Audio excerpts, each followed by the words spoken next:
Pagi ini saya akan menjelaskan tentang inflamasi kronik. Jadi kalau kemarin kita sudah membahas tentang inflamasi akut, pagi ini kita akan melanjutkan untuk inflamasi kronis. Jadi inflamasi kronis ini merupakan proses inflamasi yang memanjang dalam waktu minggu, tahun, minggu, bulan, atau bahkan tahun, di mana kronik inflamasi ini ditandai dengan masih adanya proses inflamasi yang terus berlangsung, kemudian ada kerusakan jaringan, tetapi juga disertai dengan adanya proses penyembuhan. Jadi proses inflamasinya lanjut, kerusakan jaringannya lanjut, tetapi juga ada proses penyembuhan. Jadi proses penyembuhan yang tidak sempurna gitu ya. Penyebab dari inflamasi kronis ini yang pertama adalah infeksi yang terus menetap. Jadi misalnya adanya infeksi dari mikroba intraseluler ya. Jadi contohnya adalah kuman TBC atau tuberkulosis. Kemudian lepra. Ini akan menyebabkan terjadinya inflamasi kronis karena kuman tersebut tidak bisa atau sulit untuk dihilangkan. Artinya makrofag itu sendiri akan sulit untuk membunuh dari kuman-kuman tersebut, sehingga inflamasi itu akan terus berlanjut, maka dia akan masuk ke dalam periode inflamasi yang sifatnya kronis.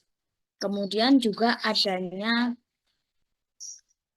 substansi yang sifatnya tidak bisa didegradasi atau mungkin sedikit beracun ya, misalnya adalah contohnya ini lemak. Jadi lemak di dalam tubuh kita ini juga bisa menjadi sebagai sumber inflamasi. Jadi misalnya lemak itu nanti akan mengumpul di bawah dari lapisan sel endotel di pembuluh darah, maka dia akan dianggap sebagai benda asing sehingga dia akan difagositosis oleh makrofag. Nah, lemak itu tidak bisa dihancurkan sehingga dia akan menginduksi inflamasi yang sifatnya kronis. Kemudian bisa juga bahan-bahan dari luar, misalnya asbes, silika, itu kalau misalnya dia masuk ke dalam paru ya, debu-debu yang mengandung pasir silika dan asbes, ini dia merupakan benda asing yang tidak bisa dihancurkan. Jadi dia akan selalu memicu terjadinya proses inflamasi karena makrofag tidak mampu menghilangkan bahan-bahan asing tersebut. Kemudian yang ketiga itu adalah inflamasi akut yang progresif. Jadi misalnya adanya benda asing ya di dalam tubuh, misalnya kita melakukan penjahitan. Nah, penjahitan misalnya ada luka ya, ada luka, kita menjahit luka, ternyata masih ada kasa di dalam luka tadi. Tadinya kita lakukan kasa itu sebenarnya tujuannya adalah untuk menghentikan perdarahan. Tapi kasa itu kan tidak bisa diserap oleh tubuh. Jadi dia harus dibuang sebenarnya, harus dikeluarkan sebelum kita melakukan penjahitan. Nah, ternyata kita lupa, kemudian tertinggal di sana. Kemudian kita tutup luka jaringannya, kita tutup sehingga masih ada kasa yang ada di dalam tubuh kita. Nah, itu juga akan memicu terjadinya proses inflamasi karena dia merupakan suatu benda asing. Kemudian yang keempat bisa disebabkan karena proses autoimun ya. Jadi proses autoimun ini adanya antibodi yang mengenali sel-sel atau bagian-bagian dari tubuh itu sebagai suatu antigen. Contohnya adalah penyakit rheumatoid arthritis. Jadi kan sendi itu kan selalu mengeluarkan cairan sinovial. Nah, cairan sinovial itu sebagai pelumas dari sendi. Cuma dia dianggap sebagai antigen oleh antibodi antisinovial. Sehingga begitu ada pembentukannya atau produksi dari cairan sinovial yang sedikit berlebih, maka antibodi tadi langsung reaktif, maka dia akan menghancurkan sinovial tadi sehingga menyebabkan destruksi dari sendi. Dan ini sifatnya menjadi kronis, yaitu adalah proses autoimun. Jadi antibodi menyerang tubuhnya sendiri karena bagian-bagian dari tubuh itu dianggap sebagai antigen.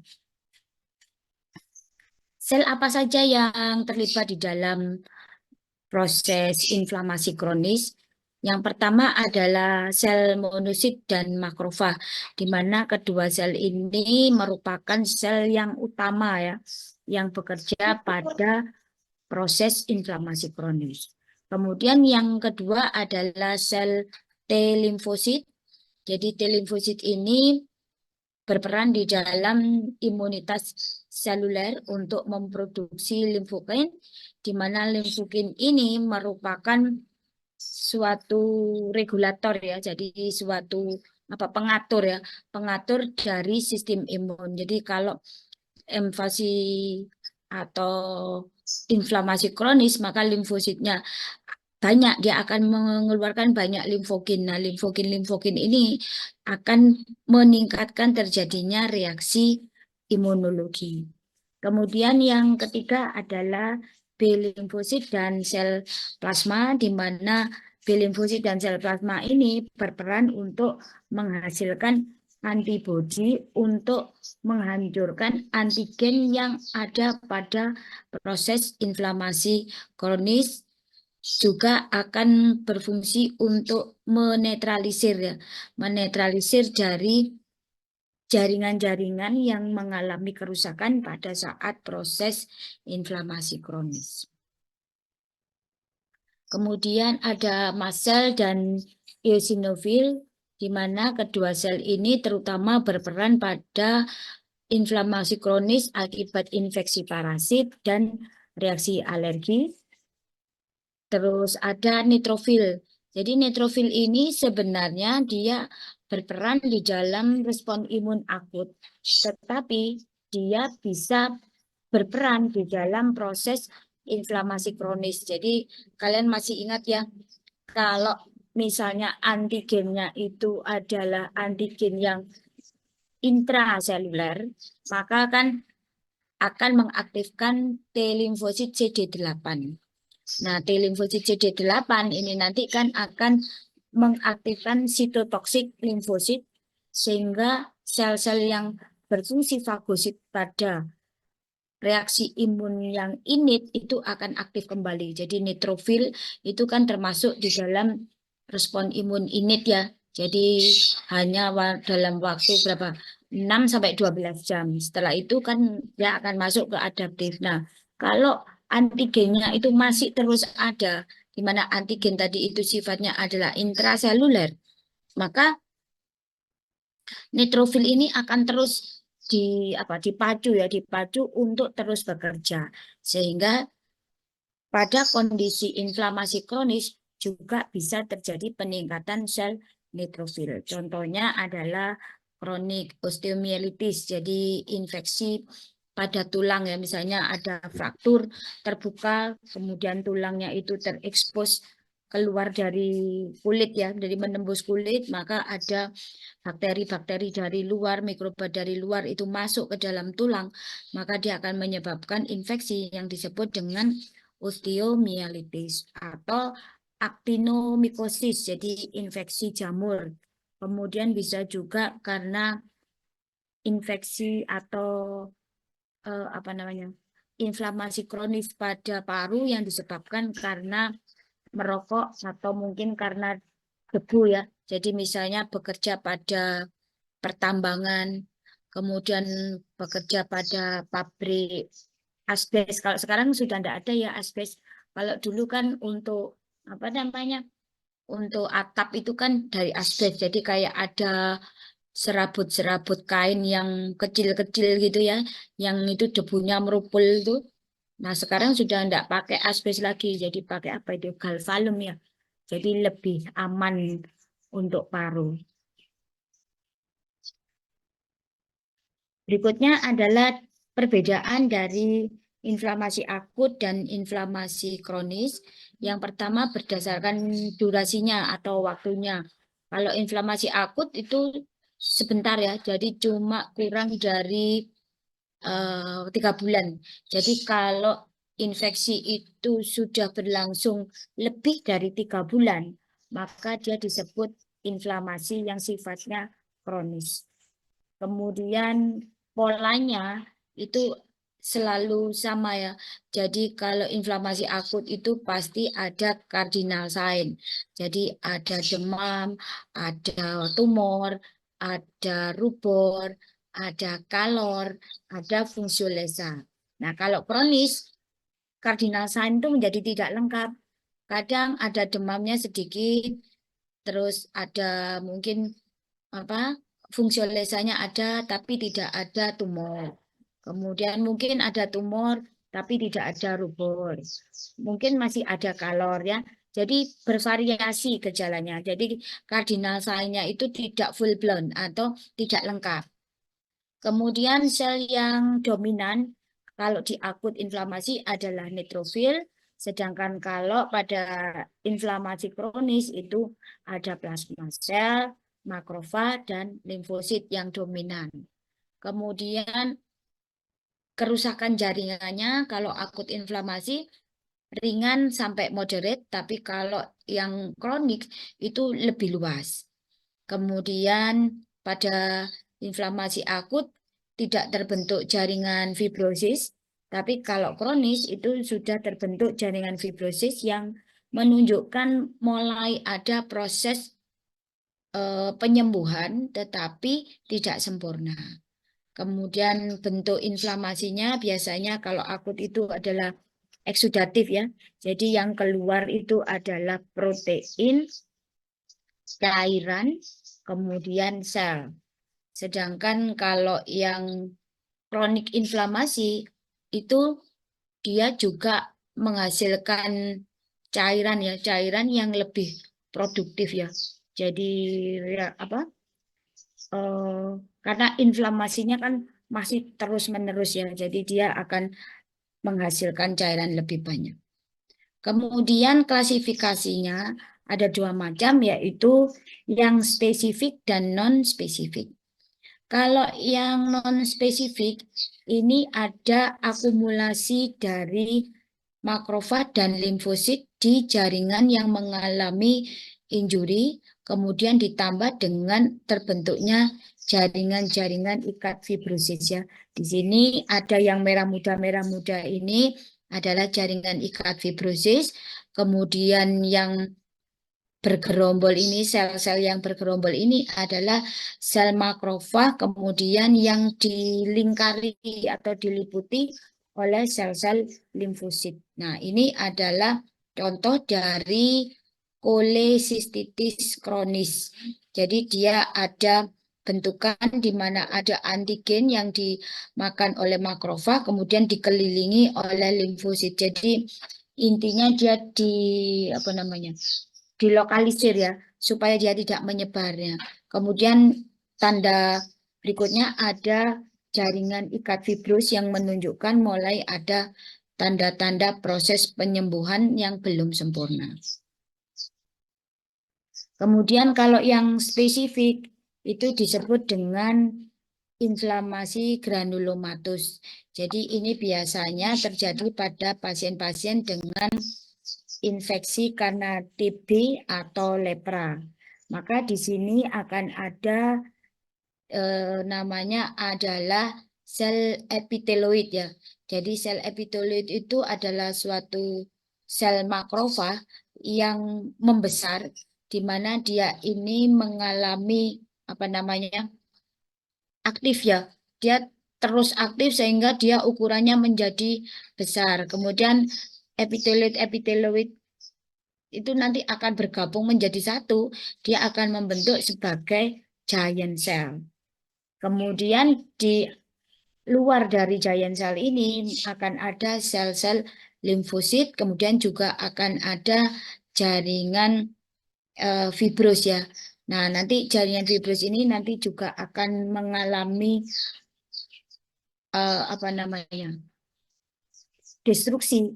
Maka nanti akan ada terjadinya central necrosis. Jadi ini bentuknya jaringan fibrosnya itu lunak sehingga dia kayak keju ya. Maka disebut nanti adalah granuloma, ini adalah proses pengkejuan. Jadi bentuknya memang seperti keju. Biasanya pada pasien TB, jadi ini bisa di paru, bisa di kelenjar ya. Kalau di kelenjar itu nanti bisa di kulit juga sehingga timbul ulkus ya, ulkus yang bentuknya seperti keju.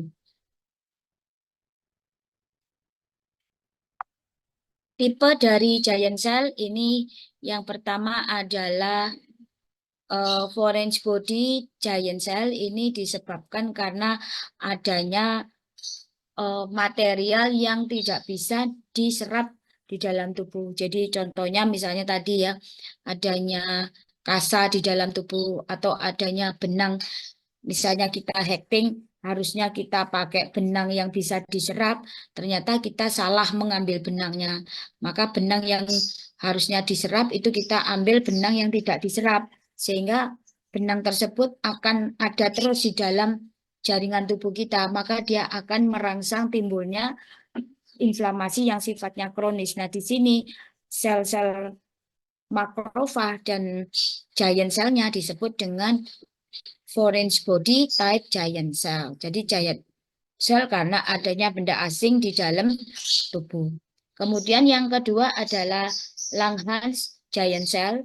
Ini biasanya pada pasien-pasien penderita TBC paru, kemudian sarkoidosis. Ini disebabkan karena kuman TB tadi itu pada saat difagosit oleh makrofag, dia tidak bisa dihancurkan sehingga akan terus berada di dalam makrofag. Jadi kalau daya tahan tubuh kita itu bagus, maka kuman TB itu akan di apa namanya, dikip atau disimpan ya, disimpan di dalam tubuh makrofag ini sehingga makrofagnya menjadi besar. Kemudian supaya dia tidak kemana-mana, menyebar kemana-mana, maka sel-sel limfosit nanti akan mengelilingi sehingga nanti akan ada proses penyembuhan yang tidak sempurna, maka terbentuklah kasiosa tadi. Nah, kalau daya tahan kita bagus, nanti kasiosanya nanti akan berubah menjadi jaringan ikat fibros, kemudian makrofagnya tetap ada bersama dengan kuman TB yang tidak aktif. Tetapi pada saat daya tahan kita turun, misalnya kita menderita TBC paru atau apa namanya AIDS itu, AIDS itu defisiensi ya, defisiensi imun, maka daya tahan yang turun tadi itu menyebabkan makrofag tidak mampu menahan kuman TBC tadi tetap berada di dalam tubuhnya, maka pecahlah makrofagnya. Nah, begitu pecah makrofag, maka kuman TB yang tadinya itu tidak aktif di dalam tubuh makrofag, maka dia akan membentuk kuman TB yang aktif. Maka dia akan nempel di jaringan tersebut, dia akan menyebabkan kerusakan jaringan atau ikut aliran darah, kemudian dia menyebar nempel di suatu tempat, kemudian dia tumbuh lagi di sana, menyebabkan terjadinya TBC di tempat lain, misalnya di cairan cerebrospinal akan menyebabkan TBC otak, atau misalnya di tulang ya, akan menyebabkan TBC tulang. Kalau dia menyebar melalui kelenjar limfe, maka di sepanjang jalur yang dia lewati ya, kuman tadi itu akan menyebabkan timbulnya granuloma di kelenjar limfe. Jadi kelenjar limfe itu kan banyak ya di sepanjang tubuh kita. Maka dia nanti akan membentuk granuloma di kelenjar sehingga terjadilah yang disebut dengan TBC kelenjar. Nah, itu eh, giant cell yang terbentuk pada saat proses pembentukan granuloma namanya adalah Langhans giant cell. Berikut ini patogenesa terbentuknya granuloma tadi atau apa namanya lesi pada inflamasi kronis. Yang pertama kan adanya benda asing tadi ya. Jadi kalau ada benda asing misalnya benang atau serbuk bedak ya, kemudian apa namanya mungkin kasa tadi ya, di mana benda-benda tersebut itu tidak bisa difagosit oleh makrofag dan tidak bisa dihilangkan oleh respon imun. Yang kedua adalah granuloma yang disebabkan karena adanya suatu antigen yang tidak bisa dihancurkan oleh makrofag tadi. Contohnya adalah kuman TB tadi ya. Nah, di sini ada kuman TB yang misalnya tidak bisa dihancurkan oleh makrofag, maka dia akan berada di dalam makrofag seperti ini. Sel lemak ini juga merupakan antigen yang juga tidak bisa dihancurkan oleh makrofag. Jadi nanti dia akan seperti ini, berada dalam bentuk pecahan-pecahan gitu ya di dalam tubuh makrofag. Nah, makrofagnya akan membesar, maka dia disebut dengan giant cell. Kemudian makrofag yang membesar ini nanti akan dikelilingi oleh sel-sel sel-sel limfosit. Nah, ini yang dikelilingi ini adalah sel-sel limfosit, kemudian juga di sekitarnya supaya dia tidak pergi kemana-mana. Ini kan juga sama ya bentuknya. Jadi di sini di tengah ini adalah antigen yang difagosit yang tidak sempurna, kemudian ada sel T limfosit, kemudian di sekelilingnya juga ada sel T limfosit dan ada sedikit jaringan-jaringan ikat fibros. Intinya dia harus mempertahankan supaya tidak menyebar. Nah, tapi kalau daya tahan itu rendah, maka makrofag ini akan pecah sehingga antigen yang ada di dalam makrofag tadi, misalnya tadi kuman TB ya, kuman TB yang sudah dalam bentuk fragmen-fragmen, begitu makrofag pecah, maka fragmen-fragmen tadi itu akan menggabung jadi satu menjadi kuman TB yang utuh dan menjadi aktif sehingga dia akan menimbulkan kerusakan jaringan lebih luas.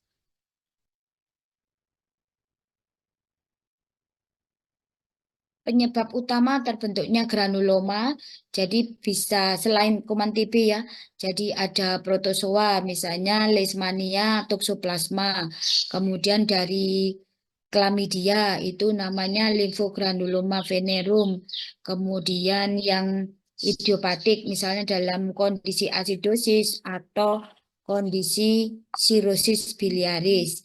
Kemudian kalau bakteri itu bisa karena bakteri TBC, lepra atau sipilis. Kemudian kalau jamur itu bisa dari histoplasmosis,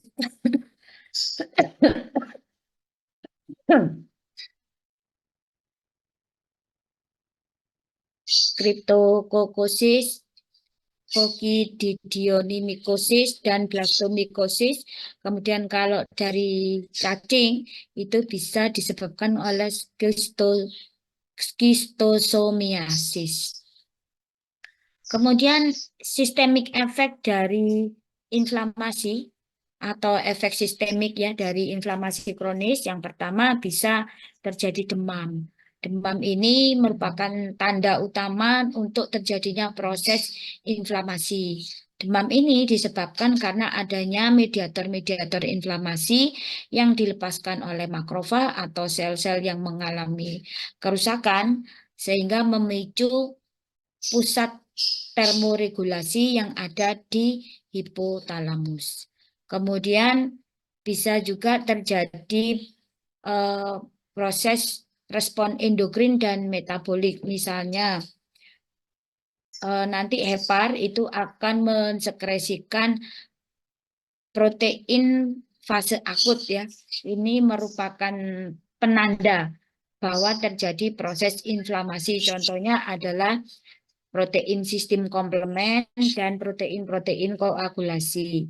Kemudian pada kondisi inflamasi kronis ini juga akan meningkatkan kerja hormon glukokortikoid di mana hormon glukokortikoid ini fungsinya adalah menekan respon imun sehingga infeksi itu terus berlanjut ya.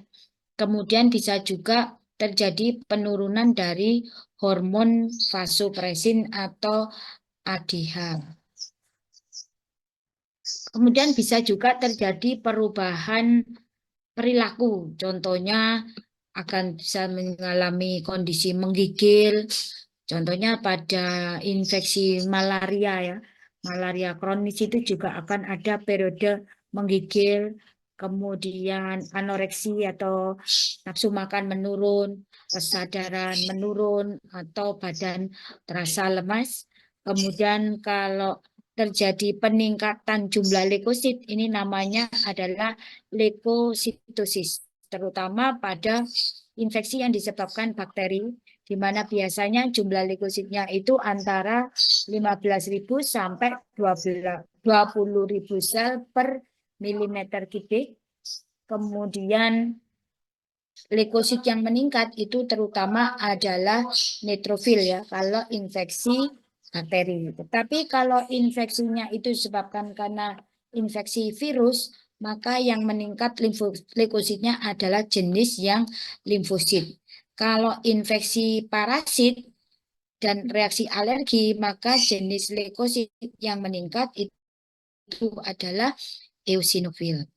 Kemudian bisa juga terjadi leukopeni. Jadi ada terjadi leukositosis atau juga terjadi leukopeni. Leukopeni itu jumlah leukosit kurang dari normal.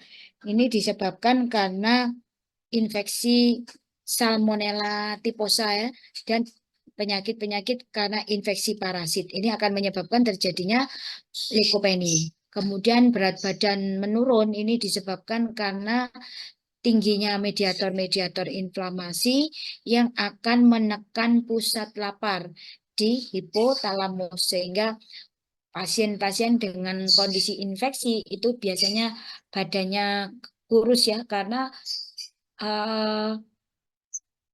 misalnya dia makan, maka gizi yang didapat dari makanan itu nanti kan diubah menjadi ATP. Nah, ATP-nya ini digunakan oleh sel yang mengalami infeksi, sehingga sel-sel sehat ini kekurangan energi, maka berat badannya akan menurun. Berikutnya adalah wound healing atau proses penyembuhan. Dari normal wound healing itu periodenya atau tahapannya yang pertama adalah hemostasis. Jadi begitu ada kerusakan jaringan sehingga menyebabkan terjadinya kerusakan pembuluh darah, maka akan terjadi proses hemostasis atau proses pembekuan darah. Nah, di sini akan terjadi vaskularisasi konstriksi atau vasokonstriksi pembuluh darah. Setelah terjadi vasokonstriksi, maka akan terjadi pembentukan sumbat platelet ya. Jadi ada agregasi platelet, kemudian degranulasi dan pembentukan fibrin atau pembentukan plak ya. Kemudian setelah ketutup ya, sudah ketutup misalnya luka tadi ada pecah pembuluh darah, kan harus dihentikan perjalanannya dengan cara vasokonstriksi dan pembentukan plak tadi, maka darah sedikit berkurang. Selanjutnya akan terjadi proses inflamasi. Di sini nanti akan terjadi neutrofil mulai masuk ke jaringan, monosit masuk ke jaringan, kemudian dia akan berubah menjadi makrofag, limfosit juga masuk ke jaringan untuk menghasilkan antibodi. Sedangkan neutrofil dan makrofag ini nanti akan menyebabkan fagositosis ya. Fagositosis dari antigen dan sel-sel yang sudah mengalami kerusakan. Harapannya nanti akan terjadi proses pembersihan di jaringan yang mengalami kerusakan tadi. Nah, setelah jaringan tadi bersih, maka barulah mulai terjadi proses proliferasi.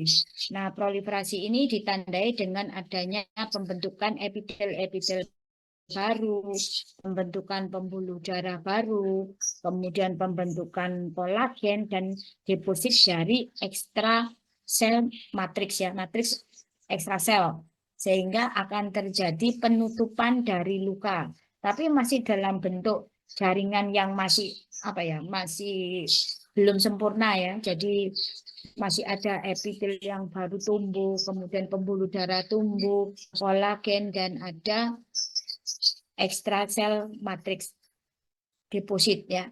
Kemudian baru terjadi proses remodeling. Jadi kolagen-kolagen yang tadinya numpuk banyak, maka dia akan mengalami proses mengkerut ya, mengkerut sehingga luka yang tadinya lebar itu semakin lama semakin menyempit. Kemudian pembuluh darahnya yang tadinya berlebihan itu nanti sebagian akan mengalami menghilang ya, mengalami regresi, kemudian hanya meninggalkan beberapa pembuluh darah yang memang dibutuhkan. Jadi sudah menjadi tidak berlebihan lagi proses vaskularisasinya, sehingga nanti akan kembali membentuk jaringan seperti jaringan yang normal sedia kala. Ini fasenya, jadi pada saat ada luka, ini misalnya proses luka sehingga menyebabkan adanya destruksi jaringan, maka periode yang pertama setelah hemostasis tadi ya, maka akan terjadi proses inflamasi. Proses inflamasi ini fungsinya adalah membersihkan area yang mengalami kerusakan sehingga bakteri, mikroba, dan jaringan-jaringan yang mati ini bersih akibat aktivitas dari sel yaitu neutrofil, makrofag, kemudian sel-sel limfosit yang masuk ke jaringan. Kemudian setelah ini lamanya sekitar 4-6 hari ya.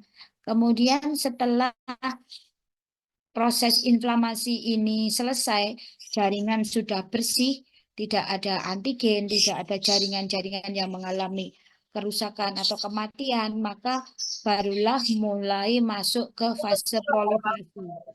Jadi akan terjadi granulasi dari epitelialisasi, kemudian pembuluh darah baru, kemudian ada deposit dari jaringan kolagen, maka nanti akan menutup. Luka itu semakin lama semakin menutup. Nah, setelah luka menutup, maka akan terjadi proses maturasi.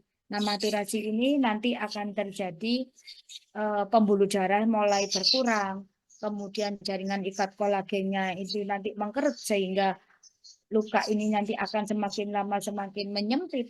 Kemudian juga epitel-epitelnya ini akan berhenti tumbuh terus ya, sehingga rata untuk mengembalikan ke jaringan sebelum dia mengalami trauma. Nah, kalau misalnya terjadi keloid itu bagaimana prosesnya?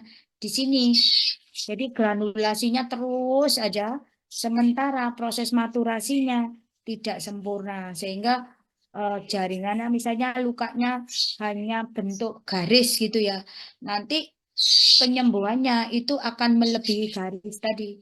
Jadi karena granulasinya yang terus-menerus sehingga berlebih gitu ya, berlebih sementara proses maturasi tidak terjadi. Ini contohnya pada saat ada proses terjadinya scar atau misalnya borok yang tidak sembuh-sembuh. Nah, kalau borok yang tidak sembuh-sembuh itu kan inflamasinya terus ada, di mana bakteri, jaringan yang mati itu masih ada terus sehingga leukosit makrofag terus bekerja untuk memperpanjang masa inflamasinya. Jadi dia belum masuk ke jaringan apa namanya ke periode proliferasi. Jadi kalau inflamasi yang memanjang atau proliferasi yang memanjang ini akan menyebabkan terjadinya gangguan dari proses penyembuhan. Nah, ini prosesnya secara secara seluler dan mediator-mediator yang berpengaruh ini cuma cukup kamu tahu aja, nggak usah dihafalkan. Jadi pada saat inflamasi itu mediator-mediator apa aja yang keluar. Kemudian yang terjadi saat hari pertama sampai kedua. Kemudian setelah fase inflamasi, maka akan masuk ke fase proliferasi. Proliferasi ini yang mediator yang bekerja itu adalah yang merangsang jaringan sel-sel fibroblast nanti untuk membentuk fibrus, kemudian angiogenesis untuk membentuk pembuluh darah baru. Itu contohnya adalah IGF, TGF, VFGF, dan VEGF. Kemudian baru nanti akan terjadi proses remodeling. Jadi memperkecil ukuran dari luka tadi ya. Sehingga granulasinya menjadi tidak berlebihan. Maka ini diperlukan mediator-mediator yang fungsinya untuk apoptosis dari sel-sel yang sudah tidak dibutuhkan. Kemudian ada wound constriction sehingga luka itu semakin lama menjadi semakin mengecil, menyempit ya. Kemudian barulah terbentuk skar yang matur. Artinya skar yang matur itu jaringan ikat atau jaringan keloid, jaringan skar yang terbentuk itu tidak melebihi ukuran dari lukanya. Kalau dia melebihi ukuran dari lukanya, itu menjadi incomplete ya, sehingga terjadi yang disebut dengan keloid. Ini faktor-faktor yang berpengaruh terhadap proses penyembuhan. Jadi kalau lokal faktor itu contohnya misalnya oksigenasi. Jadi kalau oksigennya kurang di luka tersebut, maka dia akan menjadi lebih lama proses penyembuhannya. Kemudian proses infeksinya, jadi jumlah bakterinya itu semakin banyak, semakin virulen, maka dia akan memperpanjang masa penyembuhan. Kemudian masih adanya benda asing, ini juga akan memperpanjang penyembuhan dan kekurangan dari pembuluh darah. Jadi kalau kondisi pembuluh darahnya itu tidak banyak, otomatis kan nutrisi dan oksigenasi juga berkurang ya, sehingga akan memperpanjang masa penyembuhan. Kemudian kalau yang systemic faktor tadi, kalau ini kan lokal ya, systemic faktornya ini bisa dipengaruhi oleh umur dan gender. Kalau umur, semakin tua umur itu akan semakin susah proses penyembuhannya. Kalau gender itu tergantung ya, ada beberapa penyakit yang lebih dominan pada perempuan atau dominan pada laki-laki. Kemudian hormon seks itu juga berpengaruh terhadap proses penyembuhan. Kemudian adanya stres, adanya kondisi iskemi, kemudian penyakit-penyakit seperti diabetes, terus genetik ya, uremia, obesitas, penggunaan obat-obatan steroid, kemoterapi, alkohol, kemudian merokok, kondisi imunokompromis, misalnya radiasi, kanker, AIDS, dan defisiensi nutrisi. Ini semua bisa memperpanjang proses penyembuhan. Ini bagaimana pengaruh stres terhadap proses penyembuhan. Jadi stres ini kan akan menyebabkan hipotalamus itu mengeluarkan hormon glukokortikoid. Kemudian secara psikologi ini akan menyebabkan terjadinya perubahan perilaku yang tidak sehat, ya, menjadi depresi, terus cemas, kemudian dia akan menjadi ketergantungan ya, misalnya pada rokok, alkohol. Kemudian dengan ketergantungan ini akan menyebabkan gangguan tidur, kemudian juga nutrisi yang kurang. Selanjutnya pada stres yang lama itu juga akan memicu aktivitas sistem saraf otonom, terutama sistem saraf simpatis yang akan mengeluarkan norepinefrin dan dia memicu terjadinya hiperglikemi, maka semuanya ini akan menyebabkan terjadinya gangguan proses penyembuhan. Itu sebabnya orang stres itu akan mudah mengalami inflamasi yang sifatnya kronis. Bisa juga diabetes ya. Diabetes itu juga berpengaruh pada proses penyembuhan. Karena pada kondisi diabetes itu kan terjadi hiperglikemi. Nah, hiperglikemi itu akan meningkatkan produksi radikal bebas.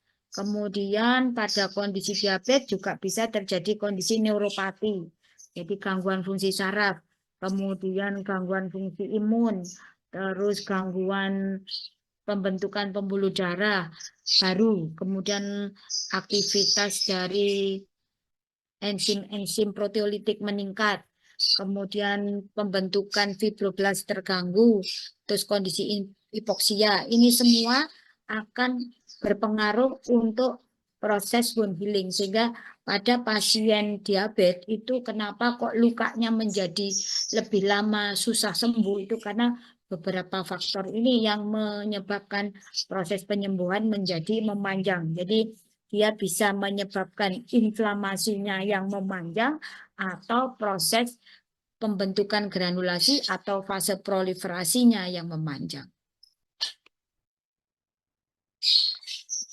Kalau ini adalah bagaimana obesitas itu menyebabkan gangguan dari wound healing ya.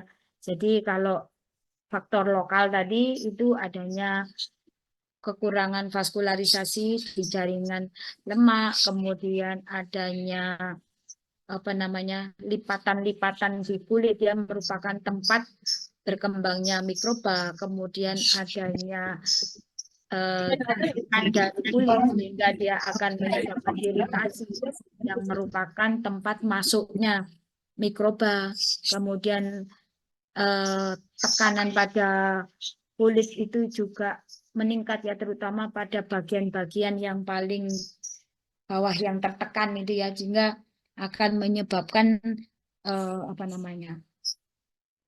luka karena tekanan, kemudian juga adanya hematom dan adanya peningkatan tekanan dari vena sehingga aliran darah itu akan menurun. Kemudian penyebabnya ini disebabkan karena adanya misalnya pada orang obesitas itu ada penyakit jantung, aterosklerosis, diabetes tipe 2, kemudian CA, hipertensi, dislipidemia, stroke, dan masalah-masalah respirasi. Demikian juga mediator-mediator inflamasi pada orang obes itu juga banyak. Jadi ada leptin, adiponektin, resitin, inflamasi TNF-alfa, interleukin 1, interleukin 6, kemudian interleukin 8, interleukin 10, semuanya ini akan berperan untuk menyebabkan terjadinya wound healing yang terganggu ya pada pasien-pasien dengan obesitas. Sudah habis. Terima kasih. Ada pertanyaan?